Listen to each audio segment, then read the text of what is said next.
1945. As Allied forces obliterate German cities, Nazi Party functionaries scramble for cover, carrying with them far more than their own worldly goods.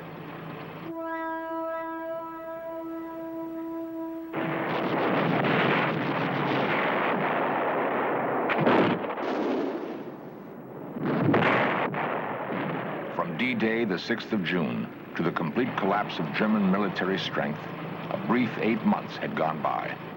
There had been little time for the looters to hide their ill-gotten wealth.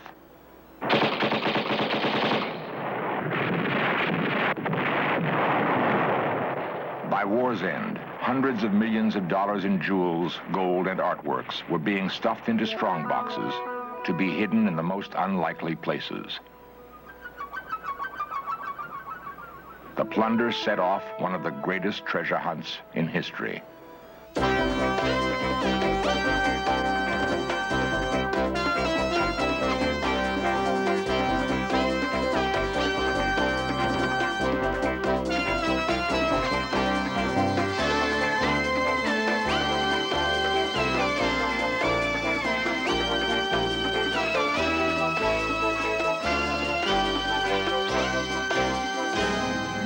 Some of the treasures were buried in an Austrian salt mine during World War II. Some were recovered. Many remain unfound to this day.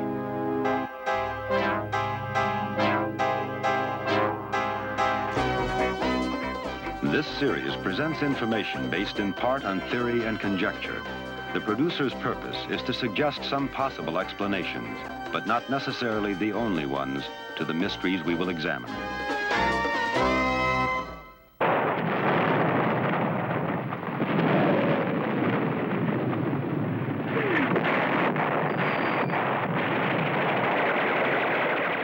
From the east, Russian forces hammer Berlin in the last days of World War II.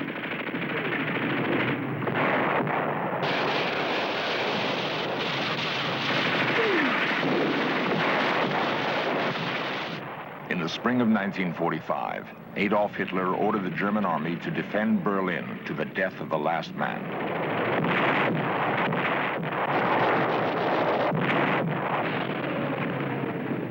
Russian soldiers sealed off Berlin as American troops mopped up the scattered pockets of German resistance east of the Rhine River. In the closing days of the war, every foot of land was paid for with a life.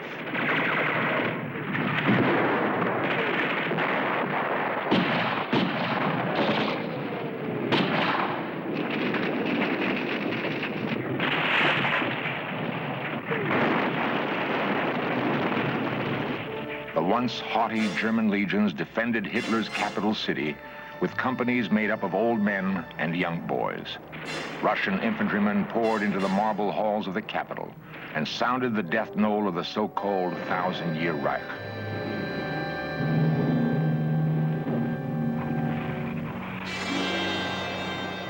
Even as the Allied armies were writing an end to the Third Reich in Berlin, Hitler's henchmen were scurrying to save themselves. Men like Martin Bormann, the architects of Nazi power for a dozen years, weren't about to surrender or commit suicide as their leader had done. They had access to the plunder of Europe, gold bullion worth hundreds of millions of dollars, and priceless works of painting and sculpture.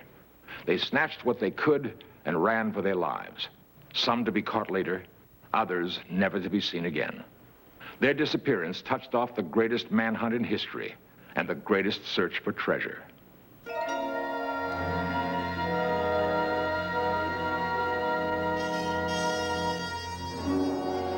As Berlin fell, more than 500 top-ranking Nazis disappeared from sight. They took to the roads, wearing civilian clothes and using any means of transportation they could beg, borrow, or steal. The stolen treasures they carried were to be passports to a new life. The departure from Berlin of Nazi leaders was a far cry from their triumphant marches through conquered cities just 6 years earlier.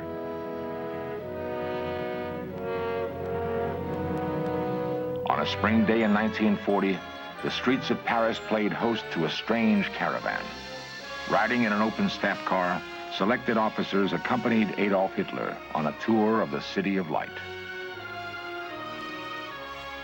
In less than 8 hours, Adolf Hitler would leave Paris, never to return. Himself a frustrated artist, he would order his troops to confiscate the great art treasures of private and public collections and bring them back to the Third Reich.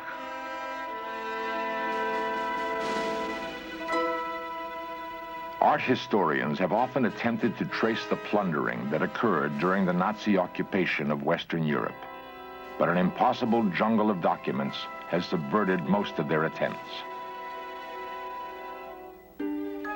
Like children playing with newfound toys, Hitler and Göring examined each new collection that was brought to Germany.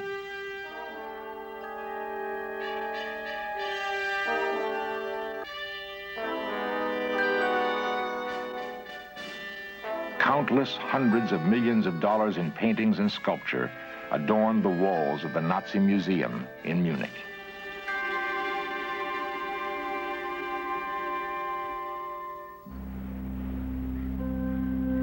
Still other great treasures were hidden in a 15th century castle called Neuschwanstein. The castle was the creation of Ludwig II, the Mad King of Bavaria.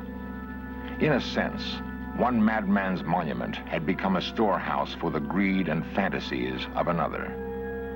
For a time, Ludwig's collection of cheap glass and plaster fixtures was dignified by some of the finest works of Europe's old masters. As World War II ended, American GIs were sent to the castle to recover its treasures.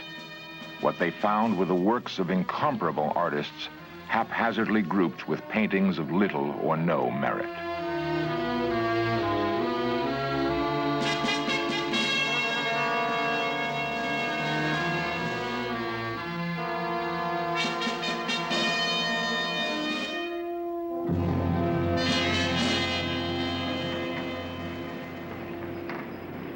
A salt mine had been the Nazi treasure repository.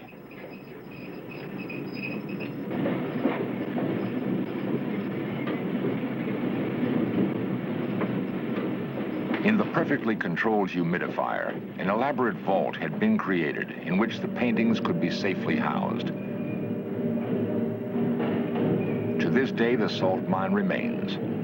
It is possible to enter each of the wood-clad rooms and conjure up images of rack upon rack filled with priceless art.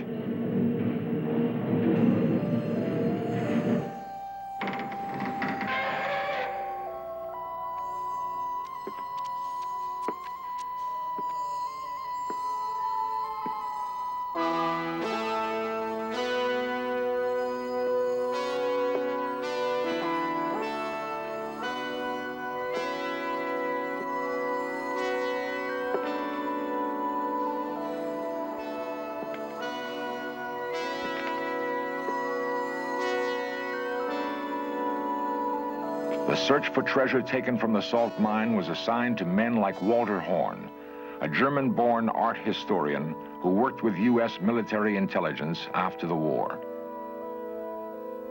I was assigned to an intelligence unit which was in charge of the recovery of treasures, art treasures that had been displaced or stolen. There were two very interesting cases. One of them was the recovery of the crown jewels of the Holy Roman Empire, 5 of the most important pieces of which had disappeared. The other one, psychologically perhaps more interesting because the key figure in that story was a woman, was the disappearance of $2 million worth of gold coins from the salt mines of Altaussee. The only thing that was known about them was that they were last in the hands of an SS major called von Hummel, who was the right-hand man of Martin Bormann, who was the right-hand man of Adolf Hitler. Right? The problem was to find a man who had disappeared 6 months earlier. Disappeared from a Berlin under fire. Martin Bormann left the bunker where Hitler was to die and made a frantic race for freedom.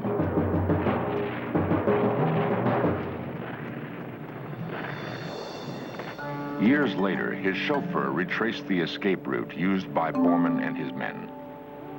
As Russian tanks bombarded the area around the Reichstag, they made their way across the Spree River. In the very center of the city, they took refuge in an underground train station. In the subway tunnel, wearing civilian clothes, they mingled with frightened Berliners, praying that their meager concrete roof would stand up under the bombardment. Once they reached the western edge of the city, they took temporary refuge in a broken ruin, hoping to last out the day. I went using the normal methods of searching for a man by trying to meet the people who saw him last and see whether his tracks disappeared or did not disappear. They disappeared. Apparently, the escapees weathered that night in an abandoned building, and the next day set out on a prearranged escape route south. Bormann's face was well known to almost every German. In the chaos surrounding war's end, however, he slipped out of Berlin and made his way to the Alps. After about 2 weeks in the Austrian mountains, including a search in the Alpine huts and a search in sawmills all the way down from the high Alps to the valley of Salzburg, I had come to the conclusion that he was lost. Were it not for the dedication of the hunter, the treasure might have been forever lost. That I had no other choice now than to approach Mrs. von Hummel. At the end of a conversation, rather than interrogation of about 45 minutes, she admitted that she knew where he was and declared her willingness to go and see him and to inquire about the whereabouts of the coins. I left her alone for 3 days, saw her again, and she declared, "Lieutenant Horn, I'm happy to report that the coins are in the hands of the Prince Archbishop of Salzburg." I said, "This is fine, Mrs. von Hummel, my mission is accomplished." Other pieces of treasure, however, were not found, and years later would become the subject of life and death struggles.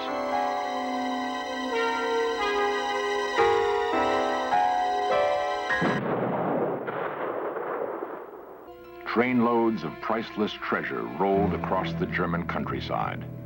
Hitler's officers made sure the plunder of Europe was complete. It included the most precious thing of all, humanity. Hundreds of thousands of Jews would be herded aboard Hitler's trains. Many would die of starvation along the way. The trains leaving collection centers throughout Europe were expressions of fundamental Nazi philosophy. To be other than German was to be inferior. To be Jewish was to be despised. At the end of the line were the concentration camps. They were foul stockyards of humanity stripped of hope.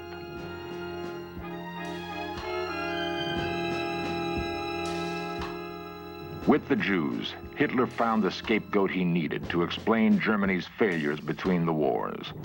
The Nazis were stealing lives now, and they weren't above making a profit at it. Grisly crimes were committed by the Nazis in their dozen-year reign of terror in Europe. Worst of these were the assaults on human dignity, typified by the robbing of gold from the mouths of murdered Jews. Another atrocity was the collection of huge sums in gold and diamonds from concentration camp inmates who thought they could buy back their lives. They couldn't, but they made their killers rich trying. The horror of it struck home when the Allies took over the camps.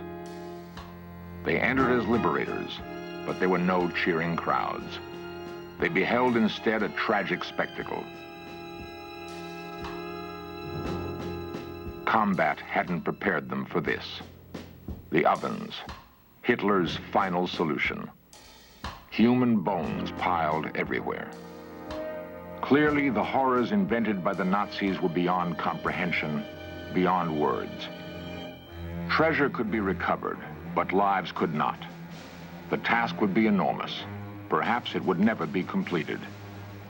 The great bulk of Nazi plunder would be recovered immediately after the war. Uncounted millions, however, disappeared with Hitler's henchmen. Men who, like Martin Bormann, are still at large. Among them, Dr. Joseph Mengele. He conducted unspeakable research on the inmates of concentration camps. Inmates would have sooner faced the ovens than Mengele's knife. At Nuremberg, the Allies tried top Nazi leaders captured at war's end. But the colonels and majors of the Third Reich carried their treasures with them into peacetime Europe. Austria's Lake Toplice, gold bars and hundreds of thousands of counterfeit English pounds were recovered from the lake in 1957. What better place for hiding treasure quickly than a deep alpine lake? How much remains to be discovered? 2 men have disappeared trying to answer that question.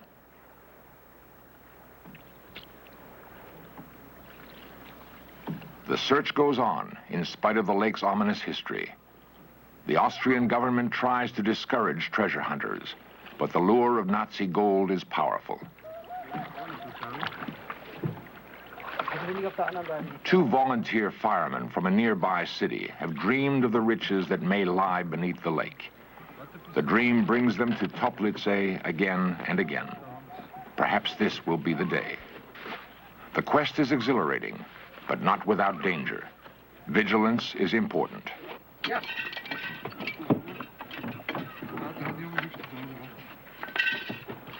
Treasure hunters are optimists, and it is a fine day for a dive.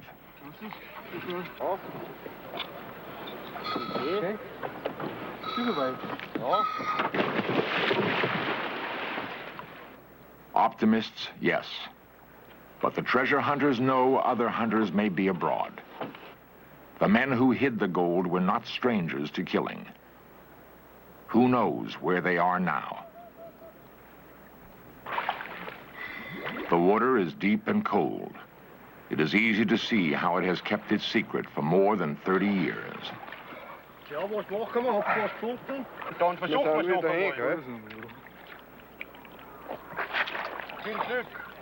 The divers are spurred by the knowledge that the quest paid off once.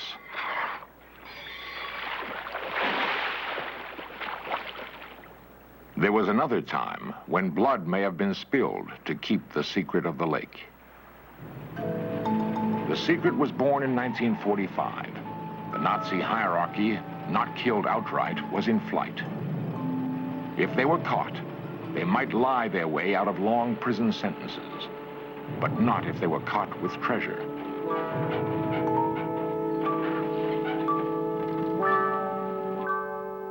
Fortunes must have been hidden in haste. Lakes along the escape route beckoned. Almost 20 years later, some of the treasure has already been found. Perhaps someone was there to make sure no more would be. Did the divers find something? Something that cost them their lives? We only know that they vanished. Some think the underground Nazi movement called Odessa was involved.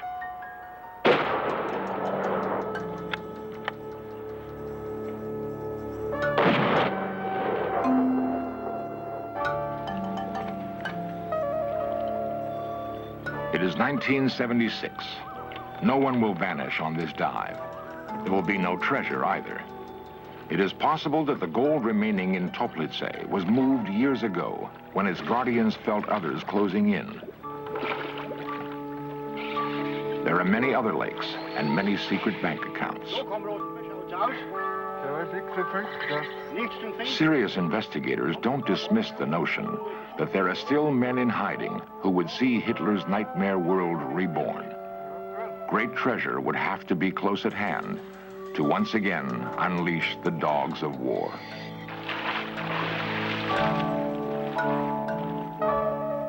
That prospect alone may be enough to drive men to continue the search for Nazi plunder.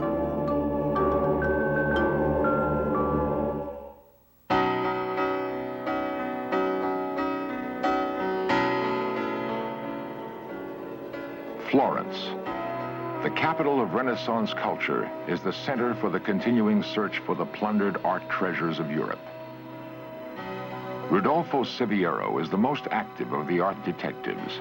Questi sono tutti documenti tedeschi He stayed on the trail of Nazi art thieves long after others had given up. Severo has searched thousands of German documents for clues. With them, he has recovered dozens of stolen masterpieces. Manifests, bills of lading, army memos, reminders of past outrages.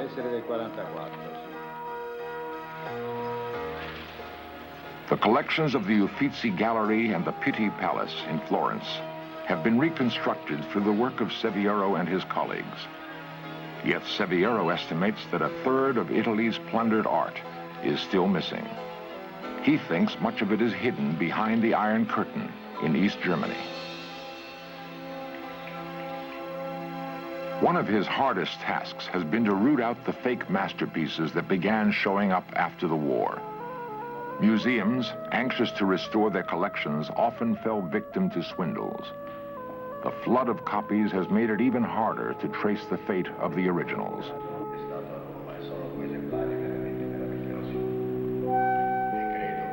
Severo remains dedicated to restoring his nation's art heritage, no matter how difficult the task.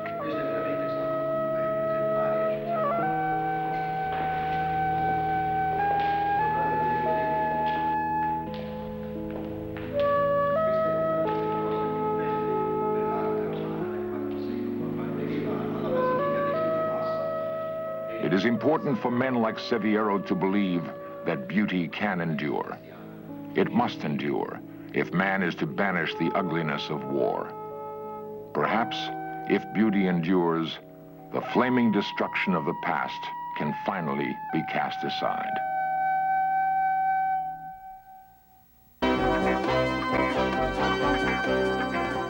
Lost civilizations, extraterrestrials, myths and monsters, missing persons, magic and witchcraft, unexplained phenomena.